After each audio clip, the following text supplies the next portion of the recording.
What's up and welcome to the Indie Credible Podcast, Season 2, Episode 37, a weekly podcast. We get together and chat about the world of indie gaming. We go through all the indie games we've been playing, go through the latest indie game news, and we cover a main topic. This week's main topic is we've chosen a hidden indie game gem from this year that you guys, unless you listen to us on a regular basis, probably haven't heard of, and we recommend you go back and check out. Before we get into who's joining me today and what we're doing, a quick apologies if you are watching on YouTube. You'll notice that so sorry. we have you'll notice that we have a very different camera angle today. Now that's purely because it's my fault. I left the clip for the tripod shop, but so we're doing like this today. It basically means any gameplay video, any preview stuff we show you will be shown full screen. So if you do want to check out any of the stuff, you are listening to us, you want to go check out gameplay, then make sure you head over to youtube.com/indiecredible and you see it full screen. If it works well and you guys like it, let us know in the comments below, and maybe we'll keep this kind of camera style or angle, but we will make it a little bit more conventional rather than just off the whim. Yeah. But joining me as always is TV down. Tom. I know. Hello. From Shriek and Profit, and Dan. Yep. Who can be found at the Dice Bear. Obviously, I appreciate for our lovely patrons, but how have you guys been? Weren't here last week. Fireworks night and all that jazz got in the way, but how have you guys been? It's alright. What do you want to know? How's the week been? Got a carpet burn on my leg.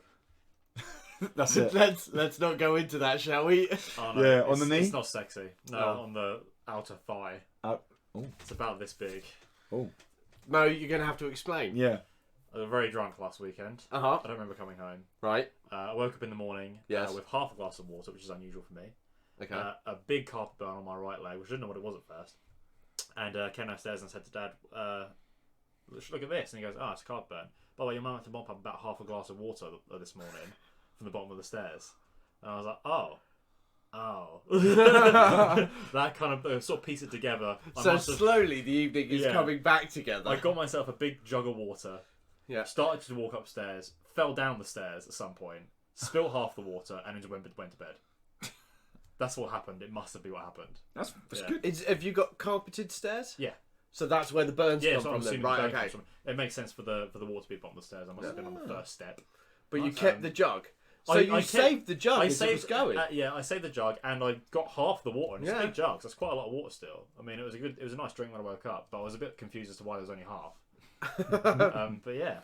So yeah, that's how the week's been. It's been a real carpet burn on the leg kind of week. Right, okay, Cool. Fair dues, Danny boy. I don't have anything as exciting as that to say. No, is that exciting? You woke up with a carpet burn and half a jug of water. This is the start of a lot of indie games. It was quite a mystery. But yes, we Hang on. That is the start to the detective game. The one that was just released. Burn half a glass of water. With the drunk detective, the one that we really loved, and I've forgotten the name of the fecking game, which is really bad. Where you're the fat drunk detective, and he was abusive to the women. Disco Elysium. Oh, yes. Disco Elysium. Which apparently we have to play by the end of the year because it's in contention for game of the year. Was that this year? everyone's like talking 2 about it. It only released like a week ago. Oh yeah, we played it a couple of years ago. Yeah.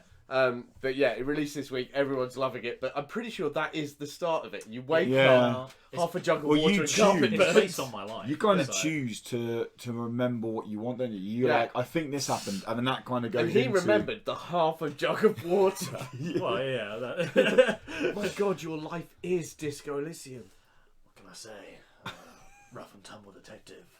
Yeah, I'm pretty sure that's not how he is in the game, but okay. Haven't played it, so I took artistic liberties when they adapted my life to a video game. Nice. Fair enough. But as I did say, guys, this is the Indie Credible Podcast. We are available on all podcast services. We're available on YouTube if you want to watch us in video.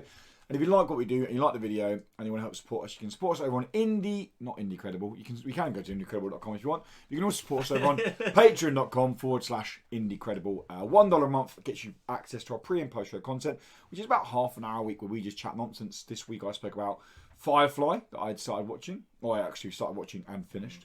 And you guys spoke about some other little games and stuff going on, didn't you? But anyway, that's for our patrons. All right. So as always, we kick off with what we have been playing. Obviously, we've got 2 weeks to catch up on here. Who wants to kick us off with what they've been playing. Let's go, Tom. I'll go first. Hit us with this. It's been a crazy couple of weeks, guys. Can I just say? Yeah. Carpet burn and half a jug of water. Yeah, it's that kind of couple of weeks. I played Carrion. That's probably the biggest thing I should talk about. Yeah, oh yes. Yeah, Yeah. watch his video, haven't you? There's Yeah. a very What is tired video's up? What is video. I liked it. It's good. It's good. What Was is it alright? I was very sleepy playing that. It was quite late. I couldn't work out if you enjoyed it or not, though. That's what I I couldn't don't work really out know. from I thought about it more a bit afterwards. It's I think my main issue is that I don't feel like So what is in Carrion? control. Oh, sorry.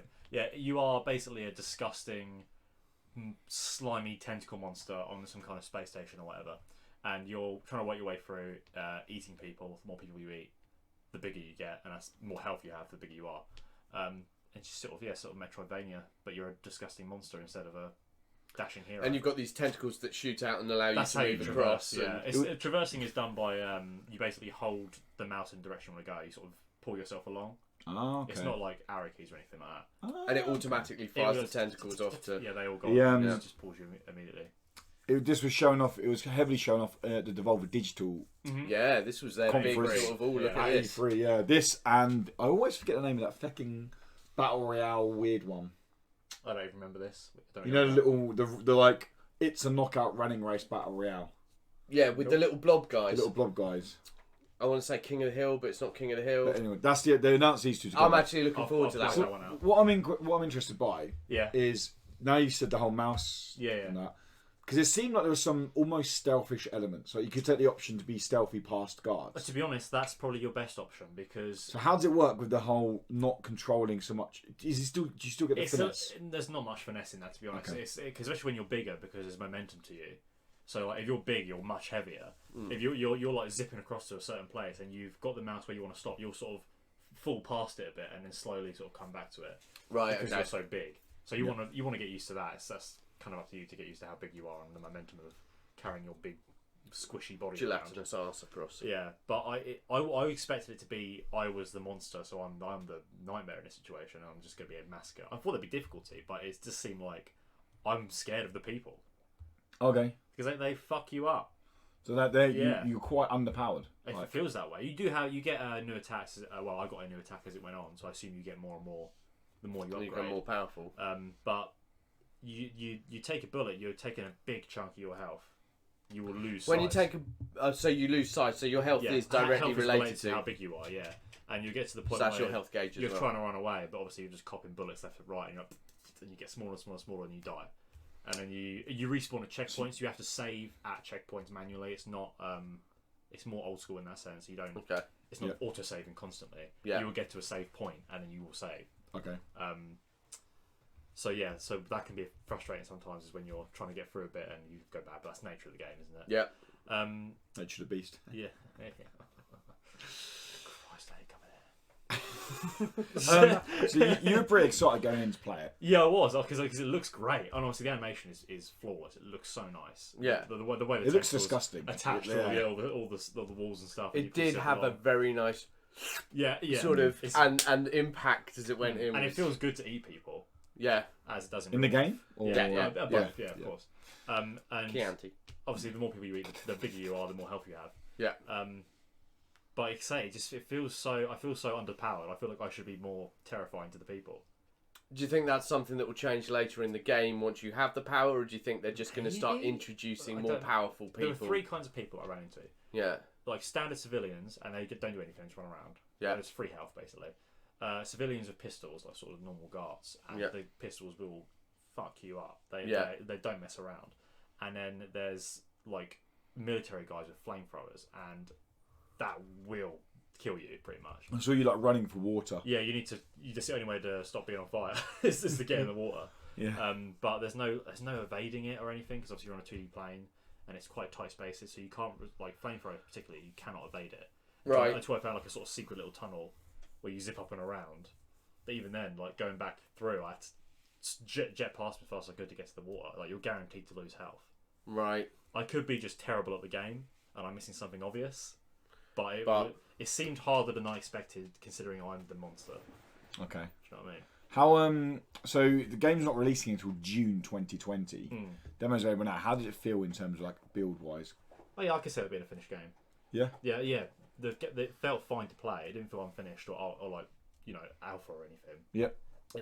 That felt like a proper slice of the game. Oh, nice. Like I can imagine the rest of the game would feel just like this. Still looking forward to it? Nah. More intrigued or just Less intrigued. less intrigued? It's just because it's not what I expected it to be. Okay. It's not a fault of the game. I just really thought it was more of a sort of a You want to power be fantasy of being this nightmare creature. Going through, destroying Whereas things, it is just more of a stealthy action Metroidvania, but rather than playing the hero, you're playing what I feel like you're perceived a villain. Your standard hero, person with gun. I feel like I would feel less underpowered as a person, just in general. Like in similar games I've played like this, when you're just a guy with a gun or whatever, that feels better. Okay. Like I feel weaker as this monster. I feel like a weak thing. I'm scared to get in any line of sight of the people because they see you like that. Okay. I don't want them to see me because the second they start shooting, that's like half my health gone. Okay. And so it can be a little frustrating. But there is obviously like elements of puzzle to trying to work out how to get through the level without getting seen or minimising how much you get seen. Yep. It's interesting. Other stuff I played, Super Hot. Played that before. Yeah. Super hot, carry on. Yeah. Are you playing that VR? Yeah. Yeah. I did this thing kind of done with my VR. So my problem at the moment is my extension lead to my TV is quite a long one, and it doesn't have enough plugs to plug in my VR and my TV and everything else, and PS4. So I thought, I'm screwed. I'm going to have to buy a new extension lead. I've been meaning to for ages and still haven't. But then I thought, oh wait, there's a plug on the other side of the room, and I have an extension lead that's sort of half the length. I could just sort of temporarily plug it in that way, and then when I'm not using it, I'll just unplug it so I don't have a lead going across the floor. Yeah. You can't do that because you're plugging in the processing unit, and the HDMI connection goes through the processing unit. So if you don't have it plugged in, you get no picture. so I've had this wire across my floor for like 2 weeks now. It's very messy looking, but I just can't be asked to unplug it all. But I played some VR games. I played some Super Hot. A little bit of. I did the Battlefront thing. I showed my parents VR. Got them in it. Yeah, nice. They loved it. Nice. It's fun to watch my mum. Did that shark thing, remember, from the Perception Worlds, whatever it is. Yeah, the experiences in there. Put her in some of those. She thought that was quite fun. But yeah, Super Hot. Still really good. Still quite frustrating. But yeah, that's fun in that game. I like the challenge in that game. Because like I said before, once you get it down, you feel like a master. Yeah, proper badass as you can. Yeah. Nice. Yeah, that's what Speaking randomly on another bit, just thinking as I am about the VR. I had a look at my dad's new art piece, which is in VR. Yeah, it's fucking good. Yeah, and I know he watches this, so I don't want to say too much about him. He called me out on Twitter. Freaking ego boy up there. Really good. His new bit. I can't wait for it to be finally done. But we can censor all this if you want. Trippy. Brioche and avocado included. Oh no, he's not that type of bloke. It'd be sausage rolls and a Nuki Brown. Nice. You know, sounds good. Probably with brown sauce. Yeah, always brown sauce. So when is this available for people to go see? I'm not sure because he's saying it's not finished, but that's an artist saying something's not finished. Yeah, it's this great bit. So basically, you're going to sit in this room and you put the VR headset on, and the walls aren't there anymore, but they're drawn in outline, including chairs leaning against walls and that. Right. Okay. And then you're freaked out by all of his head. Like repeated 25, 60 times, staring in at you. And I'm just like, well, what's really freaky is they're all bloody bald. So they're all these bald dudes. I'm like, well, he's got my dad's face, but it's some skinhead. Jesus. And if you know my dad, he's nowhere near a skinhead. Nowhere near a skinhead. Way too, he'd be busy sewing things into his jeans with flowers and sitting in trees. Yeah, let's listen to some hippie music. I'm not going to get stoned because I don't smoke or do anything cool. But really good though. Yeah. So I can't wait until that comes out because we're going to have to go and see it. Yeah, sounds cool. I'd like to go see it. Yeah. Sorry, that was cool. I was just talking about the VR. It reminded me of sitting there looking at it. That's cool. Well, do you want to talk about things you play, or do you want me to jump on it? What do you want to do?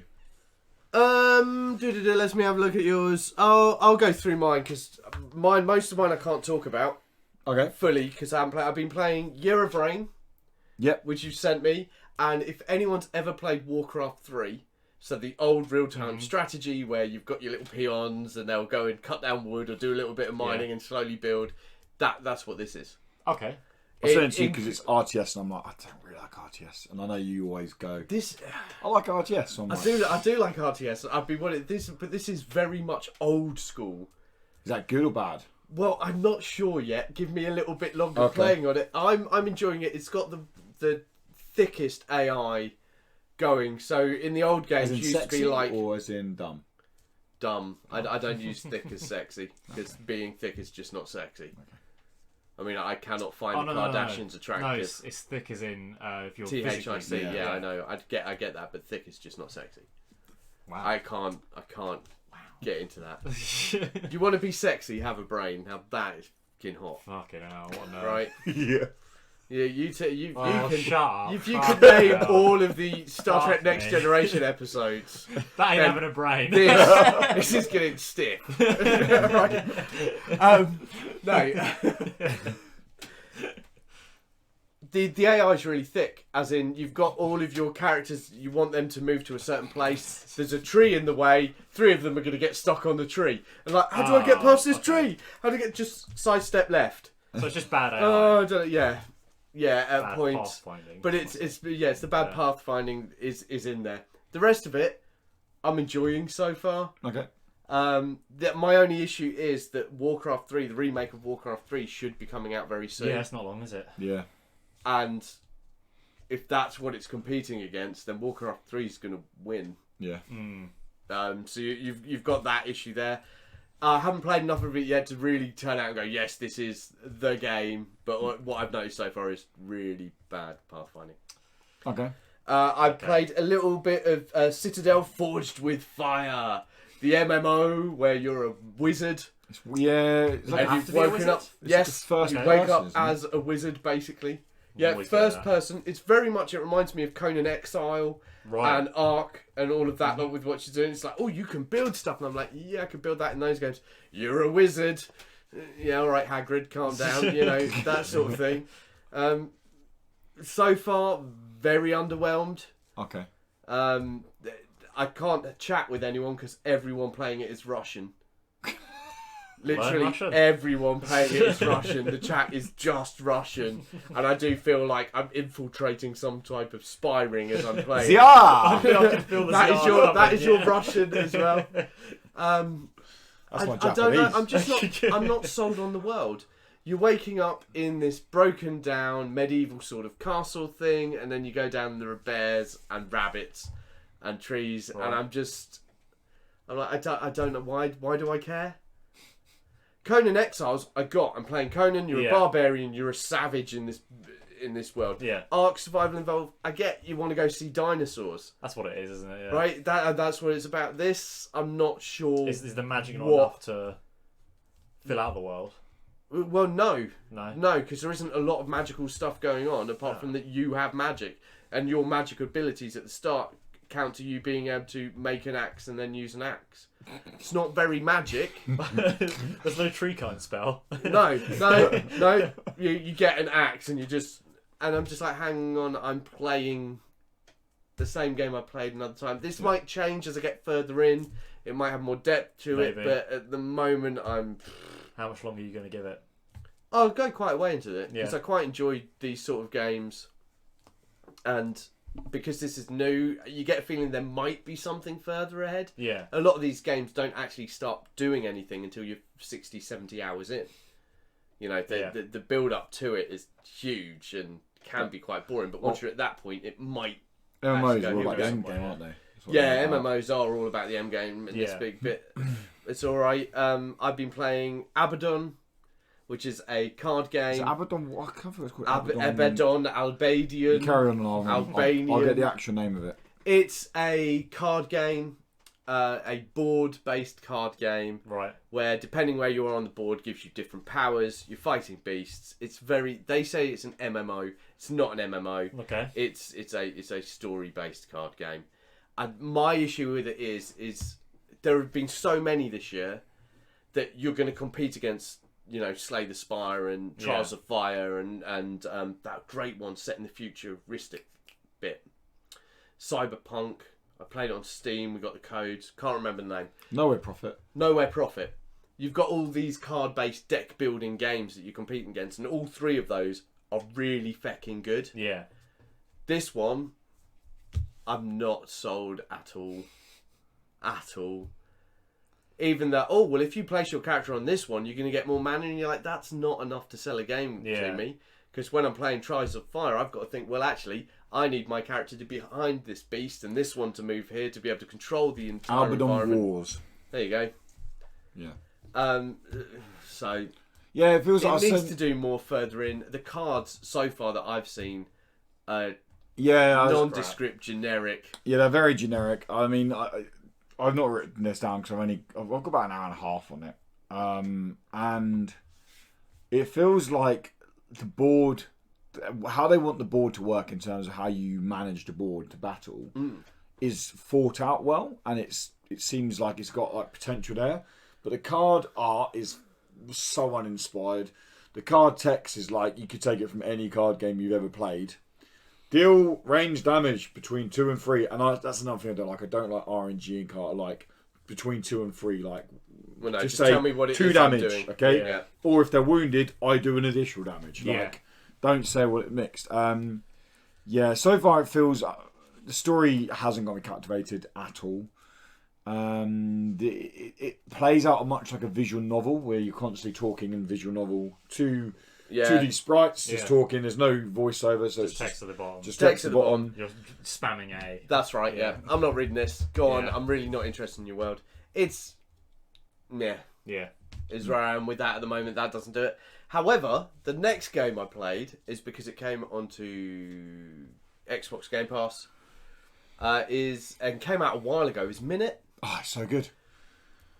Jesus, why didn't I play this ages ago? Yeah, so good.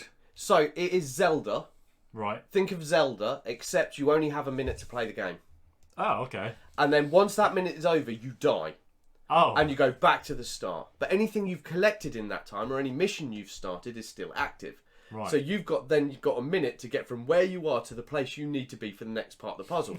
So you're off like a fucking shot. You're like, oh, I found this water barrel. That guy over there said if I get fish in the barrel, he'll do this. Well, I've got a minute. Let's fucking run. And you're slowly learning the map. And the map obviously can't be that big because you've literally got 1 minute to get from A to B. But you do find yourself going, run, dodge these guys. You haven't got time to fight. Let's do this. Yeah. Oh, God, I've managed to get the sword. That's great. Next time I'll be able to kill the crabs up there.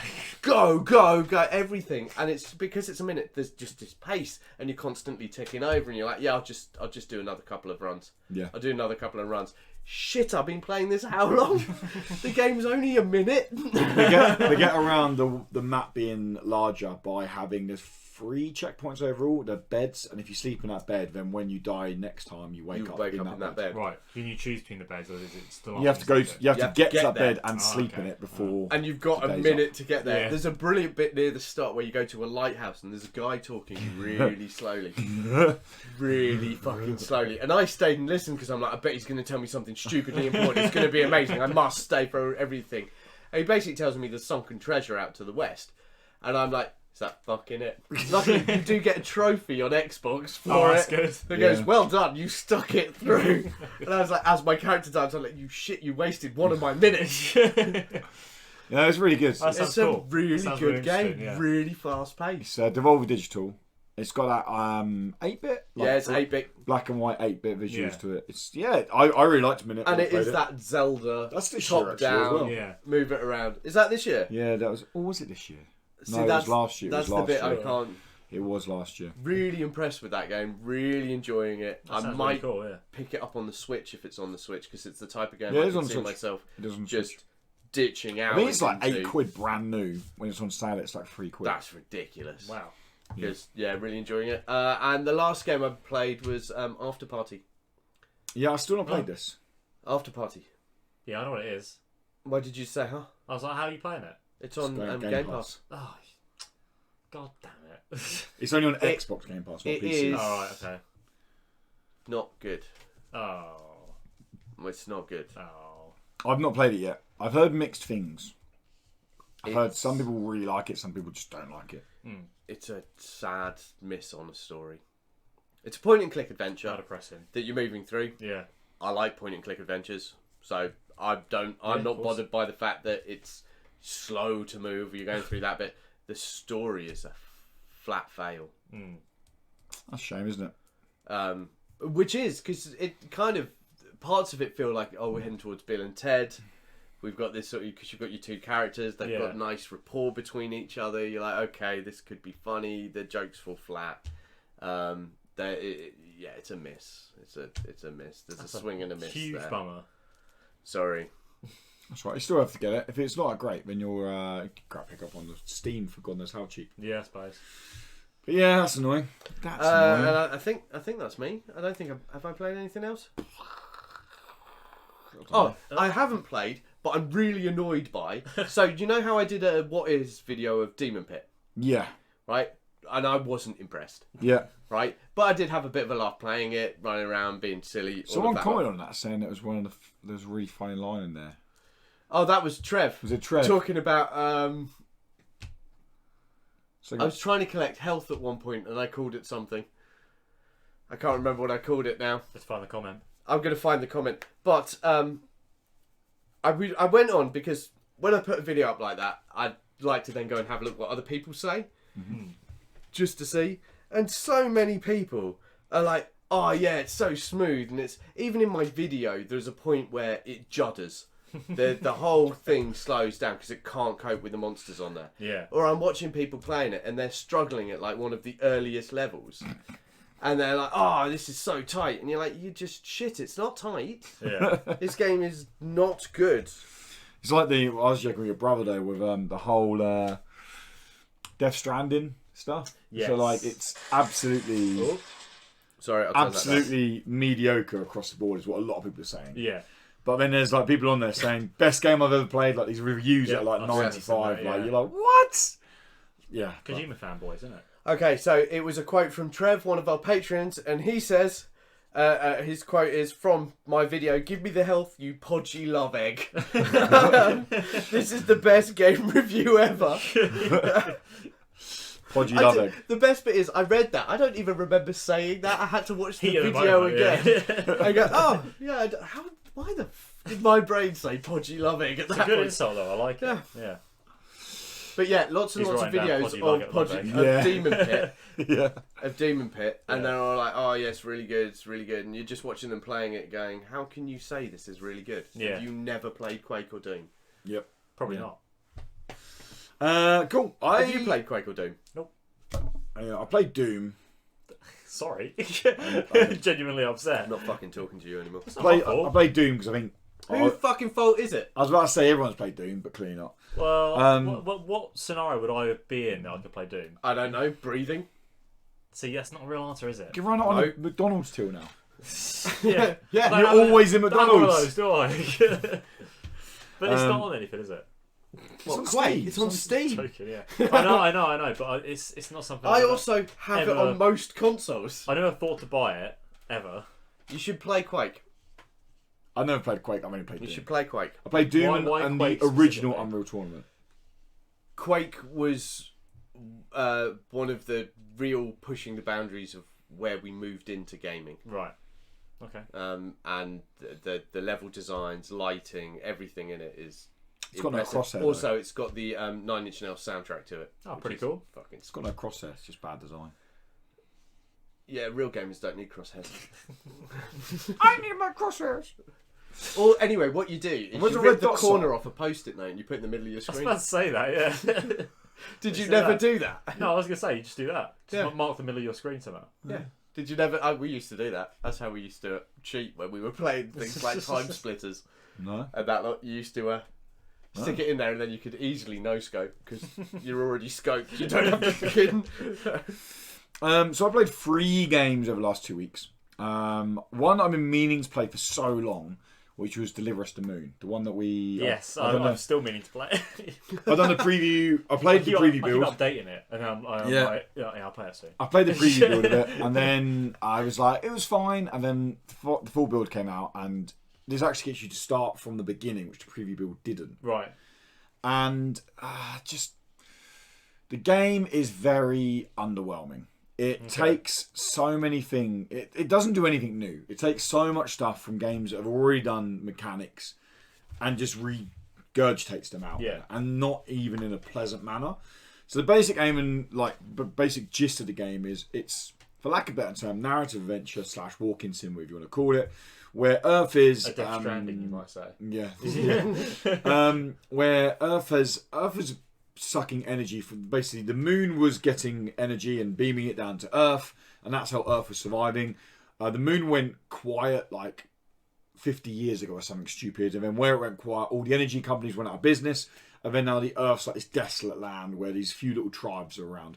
But this kind of hardcore group of scientists stayed around to try and repair it.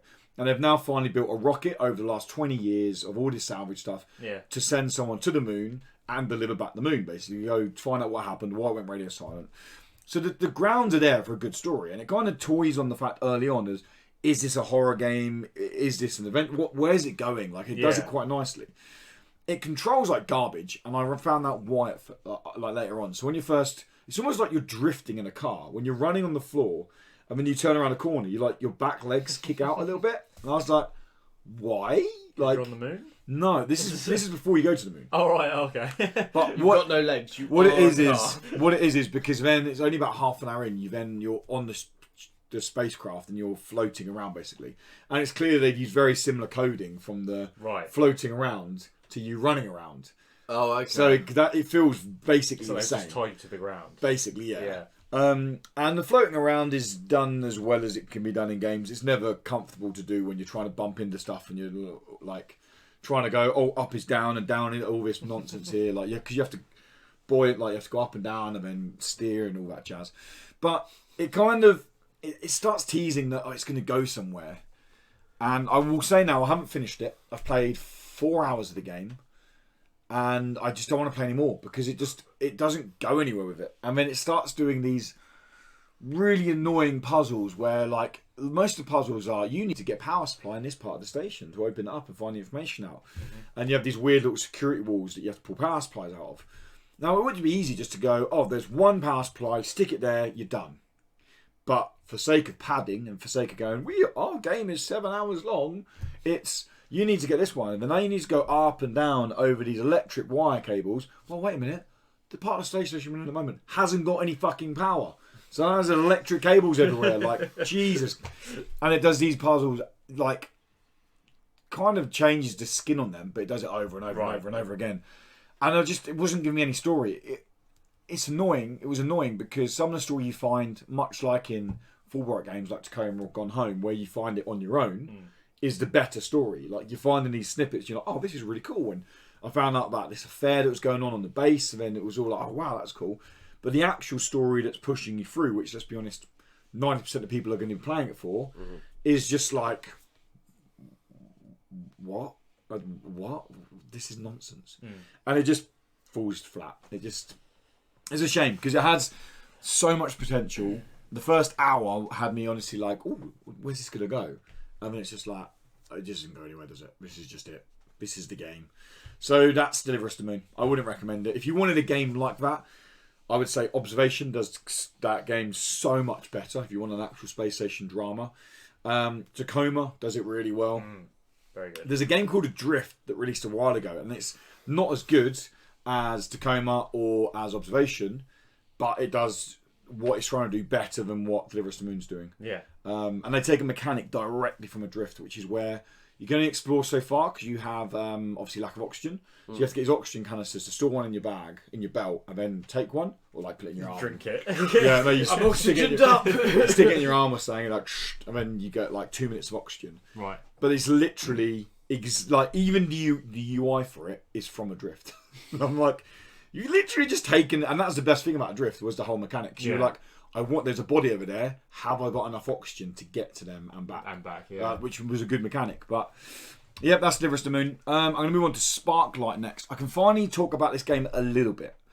A content embargo drops when this podcast goes live, but not a review embargo. So I can talk about the first 2 hours of the game, basically. Right, okay. So Sparklite is the one a lot of people are excited by. It's the very much classic style Zelda game, and it literally is classic style Zelda. Like every which way but loose. It's a film, isn't it? Yeah, no, I'm trying to remember it because I always get that one mixed up. Clint Eastwood, with, isn't it? With the orangutan. Yeah. There's another movie I always get it mixed up with, and I can't think of the movie now. Every which way but tight. No, so this game here, you're playing as, I think her name's Ada? I think it's Ada. And you're basically, in this ship. It goes down at the beginning. you're trying to repair your ship, it crashes down at the beginning, and then you're on this land, and it's like, oh, it's all been corrupt. It's like, go and help the barons. This baron's a bad man. Go and sort this out, and off you go. Now, there's a lot I like about this game. In terms of, it isn't a roguelike or roguelites, because yes, you die and you go back to the main base, but you don't lose anything.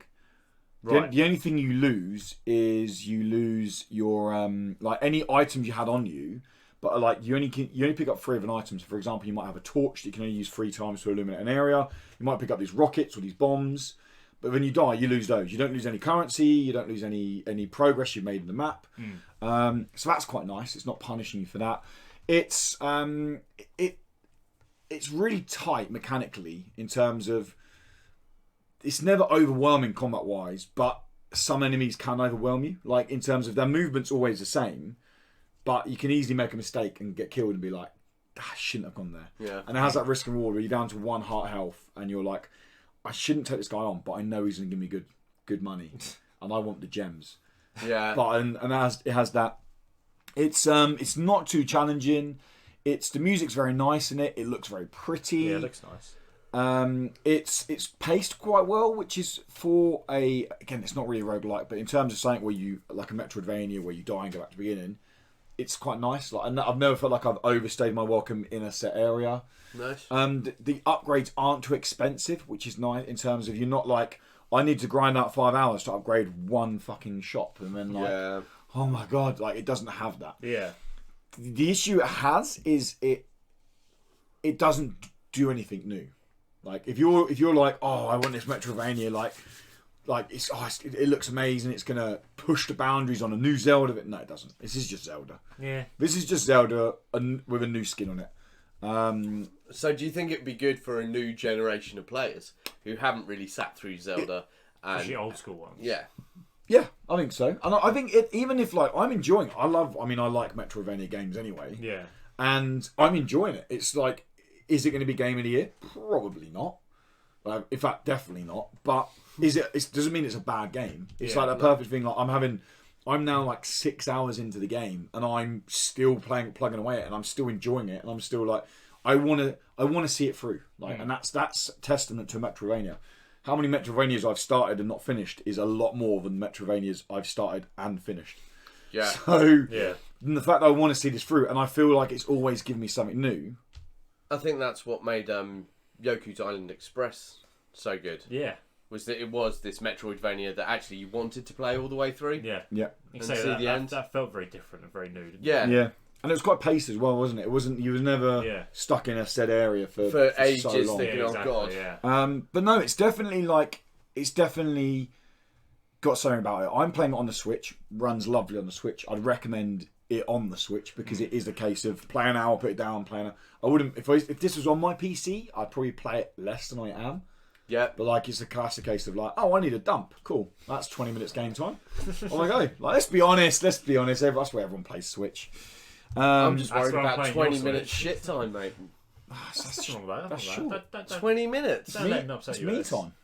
Oh, me time's different than taking shit. If Sarah's in, it's about 45 minutes. If Sarah's not in, it's like 2 minutes. Yeah. Done. Let's go back to the bedroom.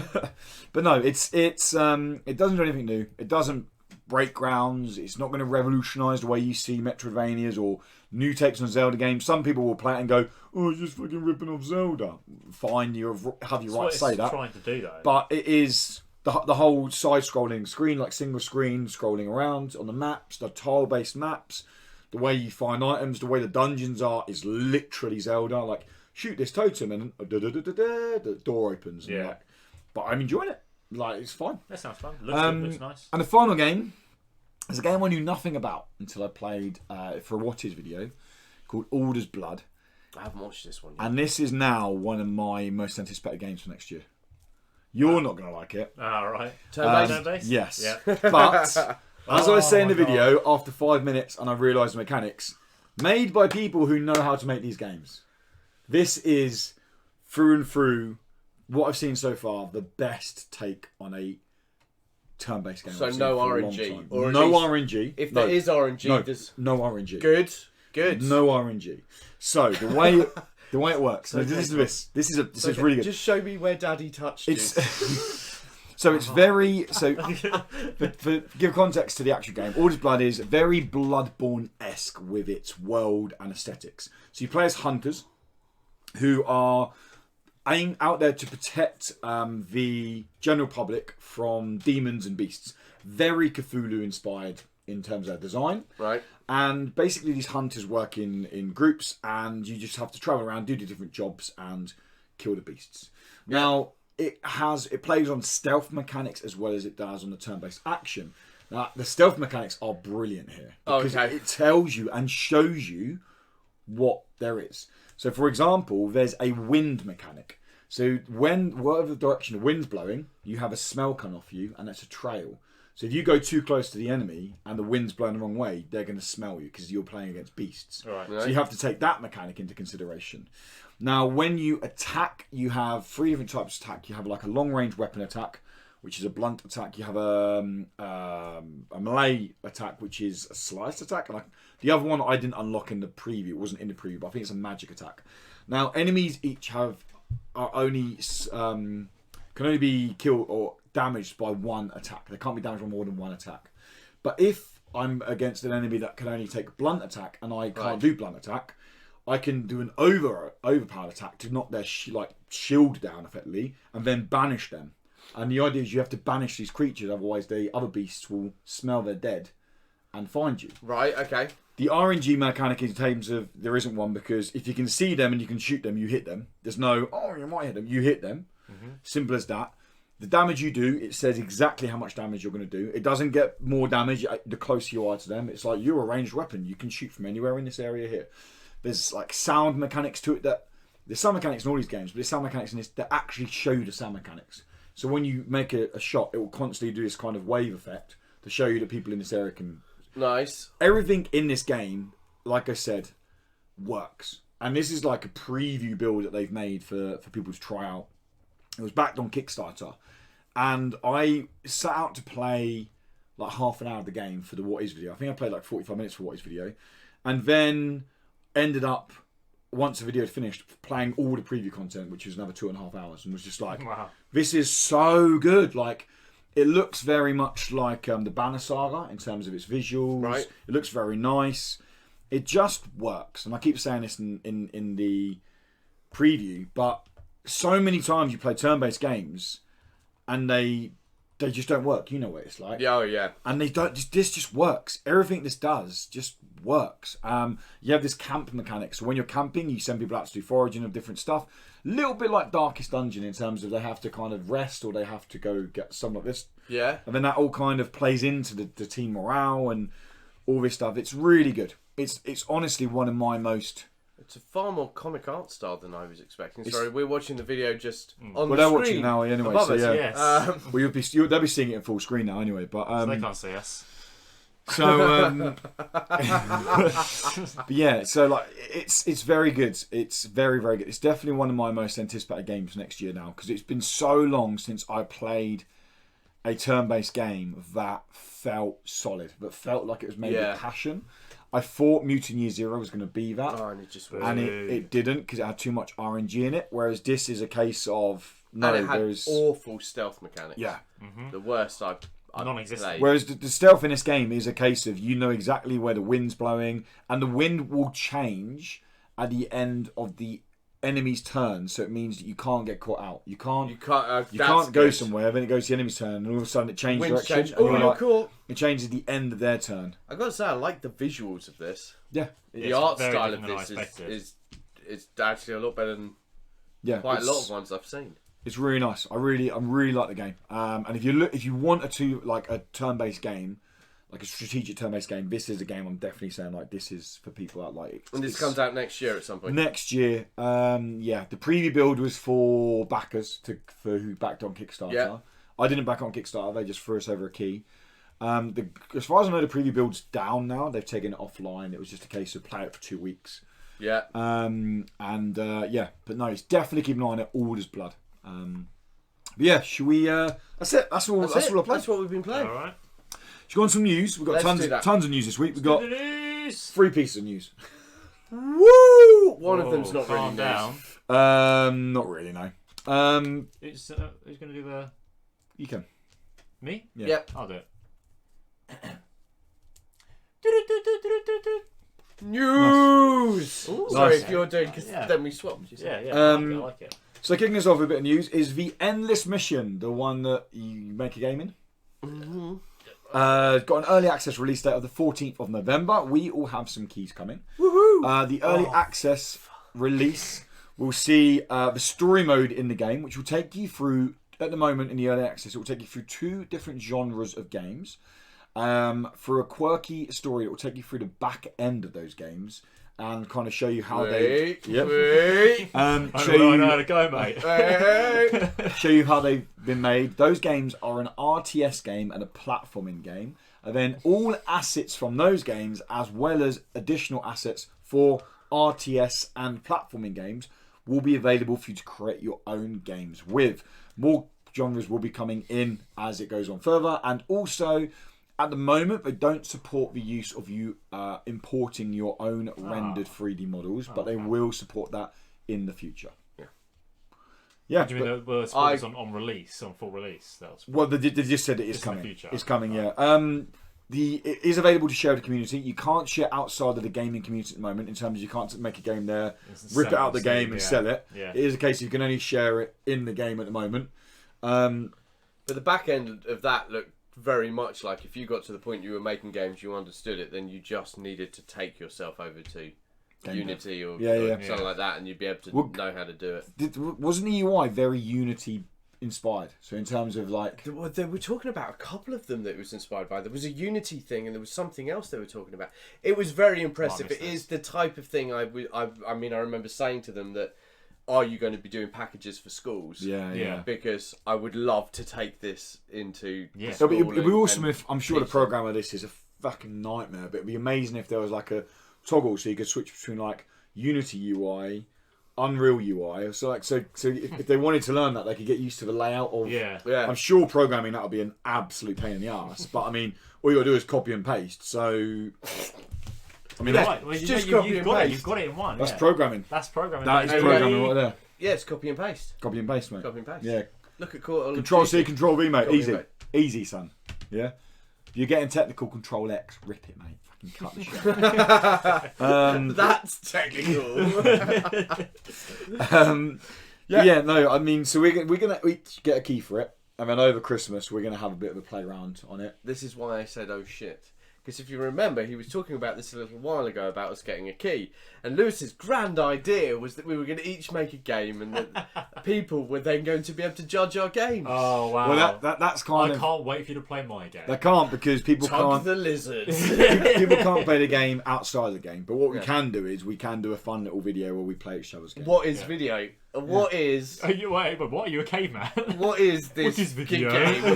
What is video? That's my game. Oh, what is video? What is video? Wow. It's going to be, you've got to figure out what to do with a VCR and a taper Highlander. Is it an RTS? You're going to be there with a taper Highlander and this video. Is it an official tape or so you taped off the telly? It's off Sky Movies Oh, when they okay, gave free yeah. weekends back in the So it 90s. has porn at the end. Yeah, Oh, yeah, obviously. And then suddenly it's like it's something your dad recorded. Oh, Svetlana, welcome to my room. I've made you this tumble dryer. Let's fuck. And suddenly it's Back to the Future. Yeah, that's right. But yeah, no, it's good to see it's finally getting a release, albeit early access.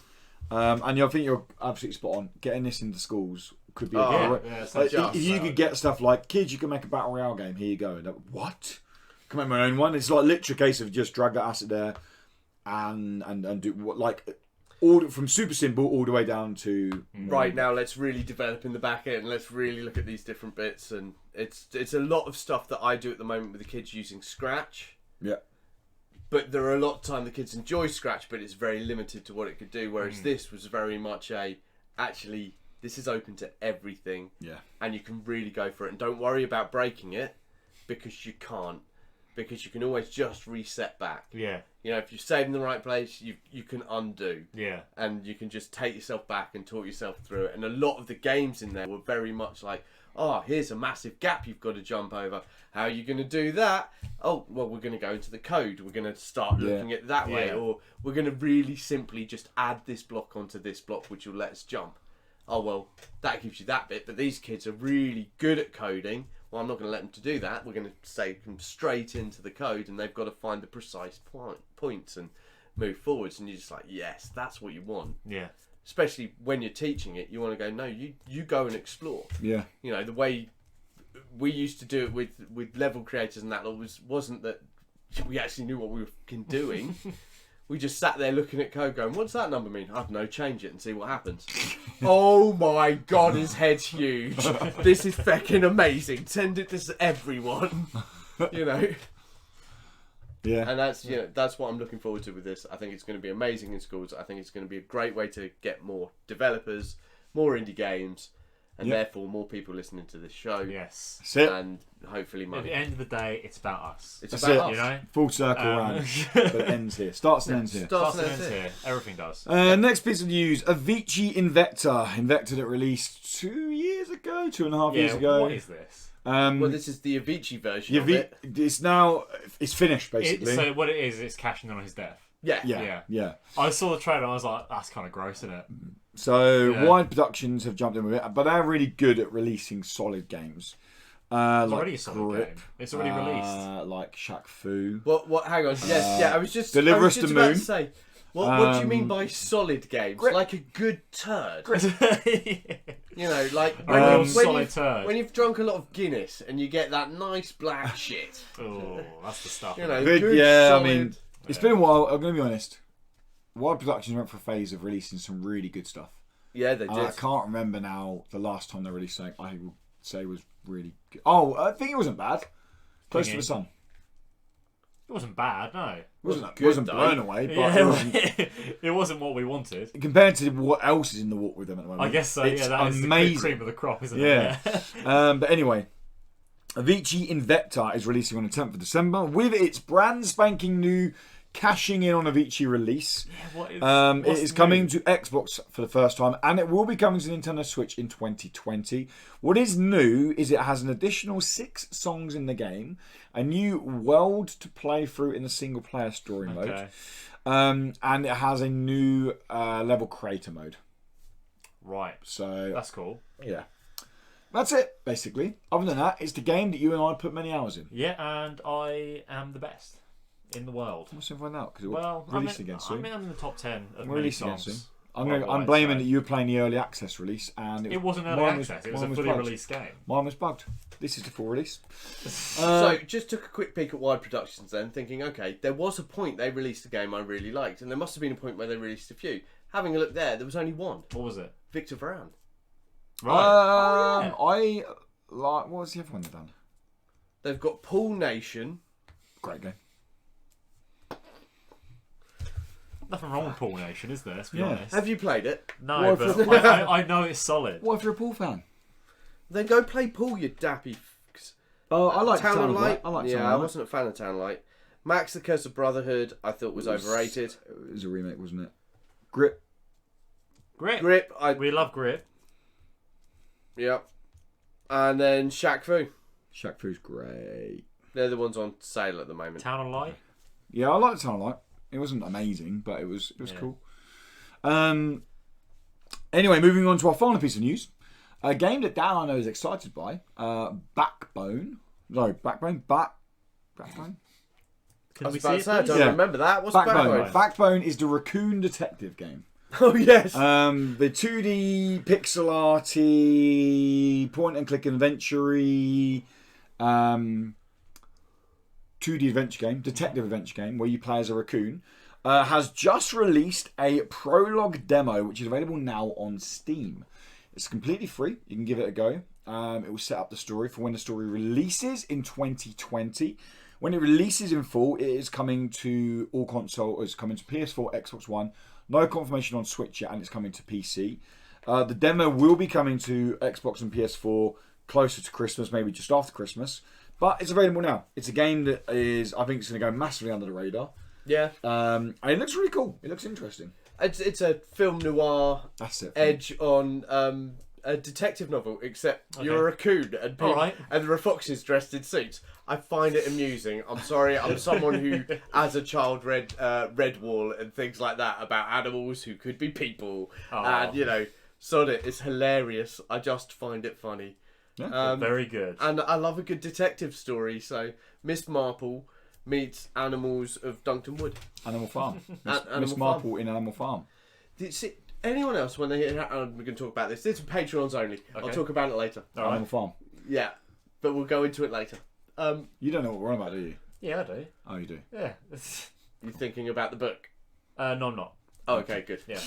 And that is it for news. But before we go into the final topic, I wanted to quickly give people an update because the last podcast this year will be the 9th of... It will go live for you guys on the 9th of December.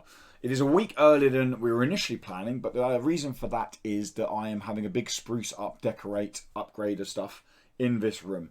So I'm going to give myself 4 weeks to get everything done, walls painted, new lighting in, all just bits and bobs kind of cleaned up and sorted out. So it's a lot probably gets a better production quality. It'll be nicer to film in. It'll just be nice area space. So yes, so the 9th of December is when it will go live, and the first one back will be the 6th of January. So that's where it is there. So we go quiet over that time, guys. We always take time off over Christmas anyway. It's just a week earlier than we normally do, but that's because it gives me a week head start on starting to crack on with this stuff here. Because I break up from work on the 13th of December. When do you break up, mate? 20th. That's cool. It's not 22nd. at least you get free holiday. It's free So holiday. you for get isn't 2 more days. Free of holiday. It's free holiday. It's not out your holiday, though, is it? Oh no, No, it's, it is out it's of his taken from my holiday. holiday days. Yeah. Oh, is it? Yeah, it is. I mean, to be fair, they take out of my 16 weeks holiday. Yeah, it's a shit, isn't it? Oh my god, 16 weeks. Yeah. That's crazy. That is like what's most of the year. That's crazy. I hate you. I hate all teachers. not I most didn't of you, hate is it? teachers as a student. I quite liked a lot of my teachers. Now they're all.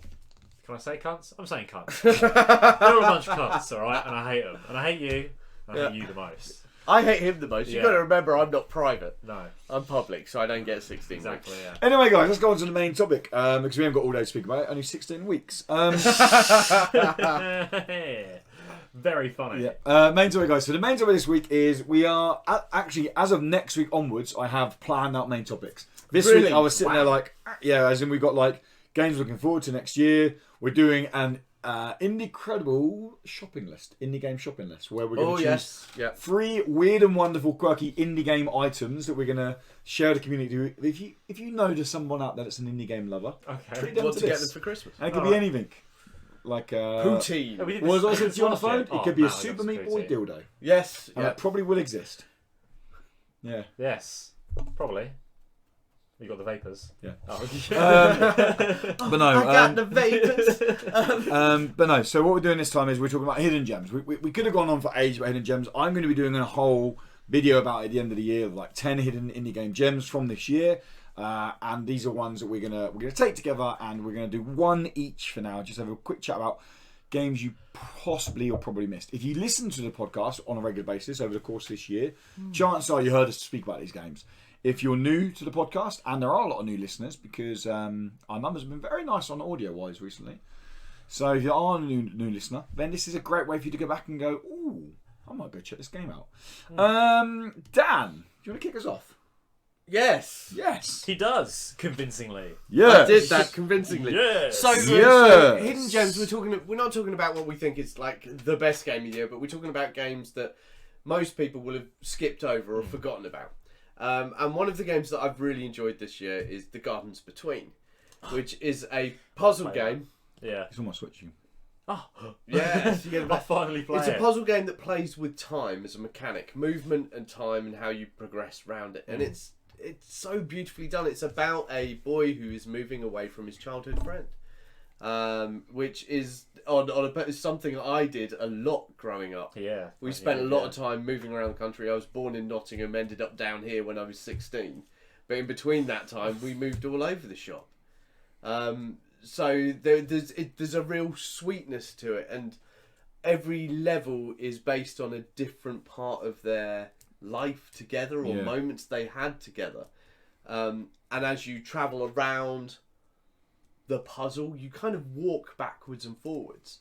And as you walk forwards, time goes forwards. As you go back, walk backwards, time unfolds again. And you've got to kind of move yourself around these time mechanics to either finish a picture, which will allow you to get to the top, or there's lots of really clever bits in there. There's like multiple paths in there, some that are longer and some that are shorter, and you have to send one on the right one and one on the other one. Yeah. To make sure you you're basically rebuilding the level. Yeah. Or rebuilding the memories. memory. Yeah. So one I always mention about the dinosaur bones. That's my favourite. Yeah, the lizard bones that go up the edge. They're kind of building up, and it's just like, this looks so good. And at the very end, it will zoom out and show you it. But one of the things I really liked about it was, as I was playing through the game, I found out that there were hidden puzzles that you don't have to do to complete the game, but they then give you secrets and they give you extra little bits. One of them was they're playing an old video game. I think it's like a SNES or something, NES, and you can actually end up trying to play the game by moving time backwards and forwards. Now you can completely ignore it and solve the overworld puzzle and think, oh, that's just something pretty on the screen. Yeah. But if you actually move yourself in time properly, you can play the game and get this flying bird through to the end. And when you do that, you open up a secret, and you're like, this is next level stuff. This is that little bit of depth to puzzle games that then make you want to play it a lot. It's very well made. It's very pretty. It's not huge. It's not going to take you forever to complete. Yeah. But it is one of those games that once you've completed it, you're then going to sit there going, was that a little bit? Or there are certain puzzles that I don't think I'll ever forget. The playground puzzle, where you've got to get the seesaw right and the rocking things and like the lizard, the skeleton things. They're going to stay with me as memories forever. There are lots of puzzle games I'll forget. Yeah. Just like, oh yeah, I really enjoyed that, but I won't. This has specific moments that have now become part of my lexicon of gaming, and it's very cool. It's available everywhere. It's on Xbox, PS4, Nintendo Switch, PC. It's not even Xbox. It's like less than a tenner. Yeah, it's a brilliant game. It's really very loved good. it. It's probably one of the best puzzle games I've played for a long, long time. Yeah. In terms of how well designed it is. Yeah, it's not stupidly challenging. No. As in a lot of puzzle games would be like, we need to make this crazy hard, because that's what makes a puzzle game good, right? You're like, well, no, that's not. It's not about making the hardest games that only mensa people are going to be able to solve. Yeah. It's about making a game that's Satisfying to flows. play, yeah. And do feel like we said when we were, I can't remember the game was, but it's about having that bit of paper and writing outside the game and writing. That was these little Lake notes Ridden. out. Lake Ridden, Yes, when we were at Thingy, yeah. These little bits make the game so much better, and that's what the Gardens Between does. Yeah, no, I completely agree. It's a really good game. Very, very good game. It came out February this year, I believe. It was right at the start of the year, yeah. Nice. Tom, do you want to go next, or shall I go next? I can go next. Go for it, my friend. Took a minute to think of something, but to be honest, a lot of the stuff I played this year that's come out this year, I've said before, not really been that good. It's not been a great year. Yeah, for what I've played anyway. There's a lot of games that you guys have played that you've liked, and I just haven't been able to play it, unfortunately. But it is, I've gone with Hell Let Loose. Nice. Is that fully released yet? It's in early access, but you still can still early have access, it. yeah. It's fine. Like Fortnite won game of the year. Good point. Yeah, you make a good point. So Hell Let Loose is a World War II first-person shooter, sort of almost like verging on simulation shooter. Yes. And it's just so good. It's so well put together. It's hard to believe it's early access. Sometimes. Yeah. You get great stuff like that. I feel like I've missed a huge part of this game. What do you mean? Because I haven't played it with you guys yet. Oh, yeah. I have played this game, and yes, I agree with you. It's a great simulation shooter. Yeah. But I don't think you've really played the game until you've had Lewis on your team. Yes, which I have had Lewis on my team. And it's a hindrance. It's a handicap. I didn't grow up playing PC shooters, and the whole idea of Here people, we go again. the whole idea of proximity chat. No, the whole idea isn't saying don't unto shoot your teammates. No, but I'm on about the first time we're in there, and like someone speaking back to us. I'm like, Tom, I think someone's speaking to us. He's like, yeah, they can hear you, and I'm like, what? I thought we were in a. He's like, no, we're a squadron in this team. And I'm like, what? Yeah, and there's proxy mic stuff with what way you can because I'm going like, yeah, guys, let's go there. He's like, it's proxy mic. Yeah, like.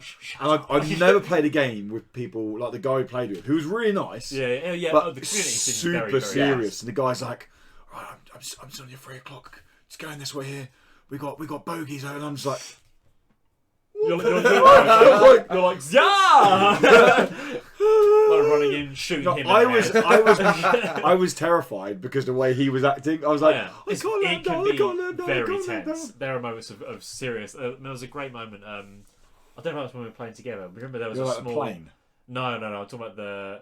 It was like a stream, really. Yes, we were playing together. You were separated from me. A tunnel underneath, just a small footbridge. But there's a small squad of us in there. But they just knew we were there, and they were just hammering fire on our position. We were completely suppressed, so we were just like hiding in this tunnel, and just like bullets everywhere. And it was like, we're done. and like I think like maybe we can leave now. And then one of us would go and leave, and he'd just get lit up. And I just want him to just get torn to shreds with bullets. And like, well, guess we're staying here for a while. And then there was that time that we were in our actual squad. Yeah. Doing a mission almost. We were like the whole squad together. We had a leader, and then we flanked the whole map. And you were not the leader. it was someone who could play the game. We flanked the entire map and started taking out tanks like as a little secret team, and it was really good. It was so very tense. We were in that hedgerow. We suddenly heard the engine of the tank start up. Yeah. We were like, this is it. See, I played it solo, so I haven't had the guys with me, and I ended up with a group, and there was a machine gun nest in one of the corners, and we did the whole military run of you go to the edge where the fences are, you split into 2, one goes left, one goes right, one lot is distracting, so the machine gun nest goes there while the other lot run in, and as you're playing it, you're sucked into this world, and you're like, fuck me, this is seriously good. It's great. Apart from the fact that I too could not tell the difference between friendlies and the Germans. That's part of the simulation of it, isn't it? There was one point we were heading towards a farmhouse. Yeah. Just one of the buildings, the outbuildings, and we knew there were guys in there. We knew there were guys. There were going to be. I think there were allies in there because we were playing the Germans, and I was sat on the other side with my rifle. And the idea was they were going to blast in. I had to wait for these guys to come running out the back. Right. So we were going to throw grenades in. They were going to run out. And that's where we were going to take them down. Yeah, very good. Right? And it was like, we've got this. Grenades went in. Boom, boom, boom, boom, boom. Doors open at the back. People come running out. Pop, pop. I take 2 of them down. I'm like, oh my. I am the shit. You have killed 2 friendlies. It was my guys. Yeah. There was no one in the building. Oh, we got so excited by this building and spent so long doing it. The guys had already buggered off. To be fair, they shouldn't have run out the back. Well, yeah, that is very true, Yeah, but still, I don't blame I you did. for that. But it is hard. It's hard to on a first glance. It's hard to tell the difference between friend It is and foe. all about the helmets and the uniforms. You've got to know the silhouette of your guys. So that is a friendly. And sometimes you'll be watching someone for a while. You know, you've got a real good beat on them. And you're like, okay, do I shoot? Is that mine? Do I shoot? Never question. Never question. Yeah, Lewis's response. Take him out. If you do get shot by a friendly, it will come on your screen who on your team Yeah. killed you. It will say so and so killed you. And Say you're like, Lewis. yeah, exactly. And you'll be like, I'm still so happy with that one shot. You shouldn't be. It was so. I don't care. It's still a perfect shot. That's the other bit about it. As you kill them, you're like, oh my god, that shot was beautiful. Yeah, okay, I killed the wrong guys. Yeah. But what a shot. And you do feel good about the shot. Because the weapons have that impact to them. They Weapons have that feel good. responsiveness that I played too example, much. Doom Pit doesn't. I played too much. Not I play tons of COD, but like I would do things where I'd be running towards them and people would move my bush. So I just throw a grenade, thinking, I'll just throw a grenade to clear it out. And then all my guys would be like, Yeah. it's got friendly fire, isn't it? Yeah. I forgot. Sorry, guys, I just killed a don't whole do that squadron. much damage. Like everyone's under push, and they're like, oh shit. But it's a seriously good game. Yeah. Honestly, well, it's probably one of the best World War II shooters I've played. I don't know. I can't think of any other ones. I mean, in this, I played all the old CODs and stuff, and they're great World War II shooters, but it's a different kind of game. They're arcade shooters, Exactly, whereas you say this is more a simulation. Yeah, this is. If you play Battlefield, is the most popular sort of similar thing to it. It's like Battlefield, but more.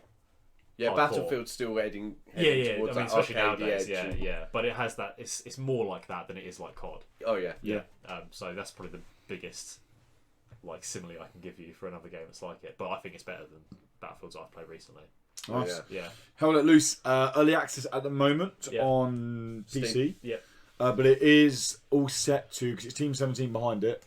As long as it has, as long as it had, it's had a lot of content updates. Yeah. Player base seems to be pretty solid on it. And it runs great. As well. Runs really well. Yeah. But it will be coming to consoles, potentially coming to consoles in the future. But I don't know how well it would do on consoles. I think it's still do alright. I think it would do quite well. Yeah.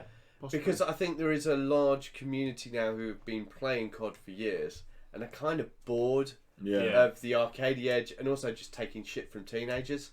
Yeah. You won't get teenagers in this, will you? No, because they won't like it. They They'll won't get get killed too too quick. Yeah. It'll be too hard. I mean, it's what can you take like 2 bullets at the most? If If you're bloody Yeah, lucky. only one of mine. Yeah, because he walks right up to you as you're crawling along the floor and I got one. I'm like, look at this that was idiot me. crawling through our base. The first thing that he did Yeah, when we we played the game together, I was like, oh, you in, Lewis? You in on the mic? And he jumps out of this building. And I was like, yeah. I was like, oh, okay, cool. And he just goes and just kills me immediately. Yeah, and I was like, excellent. This is going to be a good show. Should also say if you are going to play it, the matches are very long. They are, 2 hours, Yeah, 2 yeah. hours. Well, there can be less if you win, but if you don't If win... you've got a really solid team, then Yeah. it'll be quicker. But obviously, it's a lot of push back and forth until someone wins. But yeah, awesome game. Nice. My indie gem from this year I'm going with is Rain Swept, which is the 2D detective-style story-driven game made by old Armin. Remember when you met him at EGX Resd? Yes. You played a game Yes, with yeah, him at yeah, Resd. yeah. It's a game I was really excited by when I played a demo like last year, and then I played the actual game this year. Some people were like, "Oh, the animations are a little bit goofy," and I've seen a few reviews. This is a real under the radar game that no one's really spoke about. The reviews I've seen, I think, have been overly harsh. And the reason I say that is no one's mentioned how good the story is. No one's mentioned how good the writing is. No one got the fact this is basically an Inspector Morse nod the whole way through. Everything's like, literally, there's even a part where you can dress up as Inspector Morse. Like, you can literally wear his clothes. And you just people just play this game and then they were like, oh, the running animation's a bit goofy. And it is a little bit goofy, but he came out himself and it's a completely solo developed project. Like, he's done the music, he's done everything. And he's like, I'm not an animator. Like, I'm trying to learn, guys, crying out loud. Like, Yeah. but it was a story it was a game that kind of whisked me off for the 6-7 hours it stayed around for, and I just enjoyed it. I enjoyed chatting to the people in this. It's very Twin Peaks, and I enjoyed chatting to the people of this town, and everyone's got a hidden secret somewhere. The game doesn't massively elaborate on those because you got to remember this is a very small budget solo dev game. You can clearly see this person's ideas were to have it all brought. Oh, I wish you could go this person and this person, but what I will applaud them for is they knew the limitations. They teased a lot of stuff, but they kind of kept in where they could, and that meant that they ended up with a solid, tight story that went on throughout. Whereas so many times you play these games and they end up being ugh by the end of it because they had all these ideas, no budget and no time scale to get the ideas done. Where they've clearly gone, this is my first game. I'm going to get this done here, this done here, this done here. Out we go, and I loved it. It's you play as a detective who's come from a big city, goes to a sleepy town. There's a murder very early on, and everyone's like, yeah, can we get this cleaned up, please, mate? We've got a carnival soon. Like, you know what the small towns are like. It's like, we've got the big carnival, so all the tourists come to this It's always carnival. a bloody carnival. Yeah, as well, like, isn't and he's like, well, no. Tracks murder. yeah. And, It's a carnival. and you can act, as a detective, you can choose how you react to them, and you're like, no, I'm the detective here, and then you do kind of have a very mild relationship status where some people, you can't have some conversation options if you piss people off, basically. yeah. So there is some of that stuff going on. Which naturally I pissed a lot of people off. Oh, you just can't help it, so. And yeah, it kind of goes on, and then there's these flashback moments to happen, but I don't want to say any more because where it went isn't where I expected it to go, and that was quite nice. I was like, oh, I didn't expect this, and then when it started going down that rabbit hole, I was like, oh, okay, cool, and it done it well. It's a very good game. It's super cheap. I mean, it's like £5 on Steam or something like that. Oh. He really wants it to get it on consoles. Yeah. He just needs a publishing deal to get it on consoles, and it's a shame. It's one of those indies at the moment that is just. I never see anyone speak about it. Every time I go somewhere, I'm like, play Rainswept, play Rainswept. I'm always there. Go play Rainswept. It's going to feature in the video at the end of the year. It's one of my. I wouldn't say it's game of the year, but in terms of if I had to do an individual list of one of my favourite games of the year, it's one of my favourite games I've played this year. Yeah, I mean, you could spend 50 quid on Death Stranding. You could spend £5 on Rainswept. Well, you make a very good point. Yeah. Yeah. Exactly. No, he hates Kojima. Who hates Kojima? No, that's what people are going to be saying, isn't I it? hate Kojima. I'm saying it. I hate him. So, You two are butt buddies of Kojima. I don't What are you on about? I You don't- love him. No, I don't. He What the does. fuck are you talking about? Do you You not do. remember EGX? Yeah, you love him. You like You Kojima. spent the whole time talking to me about, Kojima. Kojima. I love Kojima. I can't wait Kojima. for this. This is going to be the greatest game Kojima. ever. And then you drew that little doodle. Kojima. Do you not remember this? Stop. It was you bent over with your trousers down and Kojima behind it giving you some pleasure and you being like, I can't wait for Death Stranding 2. I'm already looking for the sequel. That's right, yeah. He's gone full James Cameron. He's just announced Death Stranding 5. Yeah. Oh, I can't wait for that. Yeah. But yeah, that's it. Is that it? That's We're it. done. That's We're the done. podcast. We made it to the end. Enough of this. Guys, And thank so you. did you. Well done. Yeah. Thank you so much Congrats. for stopping by. Thank you so much for watching, listening, whatever you chose to do. If you did listen, then you can go head over to youtube.com/Indecredible, where you can watch any game we spoke about, especially the games at the end. You'll have like gameplay of the game, trailers of the games. Alder's Blood will have gameplay of it up there live. So will Deliver Us to Moon, so will Sparklite. So all those games have like extended gameplay if you want to see what they look like. Vice versa, if you did watch us just one time and you're thinking, do you know what, I haven't got time to watch these guys every week, but do you know what, I like the podcast. We're available on all podcast services. Literally type in Indecredible and we are on all of the podcast services. You can go subscribe to us over there. And if you like them, then why not drop us a little review, because it really does help us boost up those ratings. But anyway, guys, we're off to record a Patreon post show, which you can get your hands on for $1 a month over on patreon.com/Indecredible. Link is also in the description below, because we're convenient and we hook you up like that. You scratch my back, I will not scratch yours.